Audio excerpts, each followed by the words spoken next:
मंडळी, आपण बघितलं गेल्या काही रील्समध्ये की वेगवेगळ्या नकारात्मक भावना आपल्या शरीरावर कशा परिणाम करतात, कशा प्रकारची दुखणी आपल्याला उद्भवतात.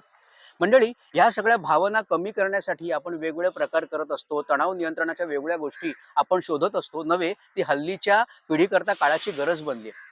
मी आपल्याकरता कुठलं औषध नाही, परंतु एक असा उपाय छोटासा घेऊन आलोय, ज्यामध्ये कुठलंही औषध नाही, कुठलंही पथ्य नाही, काही नाही. आपल्याला द्यायची फक्त 10 मिनिटं आणि या 10 मिनिटांमध्ये या ज्या सगळ्या भावना आपण बोललो ना, त्या आणि इतर सगळ्या भावना, या सगळ्या भावनांचा निचरा होऊ शकतो. त्या भावना विरळ होऊ शकतात, त्यांची तीव्रता कमी होऊ शकते आणि जेवढी तीव्रता कमी, तेवढं दुखणं कमी, तेवढा आनंद जास्त, तेवढे आपण हेल्दी आणि तेवढे आपण आनंदी. तर आनंदी आयुष्याच्या दिशेने जायचं असेल, आनंदी आयुष्य जगायचं असेल, भावनांवर नियंत्रण मिळवायचं असेल, तर फक्त 10 मिनिटांची ही जी आपली गुरुकिल्ली आहे, ही जी थेरपी आहे, त्या थेरपीचा नक्की वापर करा. ते काय आहे याविषयी मी पुढच्या व्हिडिओमध्ये आपल्याला सांगणार आहे आणि त्या थेरपीचं नाव फक्त आपल्याला रिव्हील करतो. त्या थेरपीचं नाव आहे TAPPING, अर्थात टॅपिंग.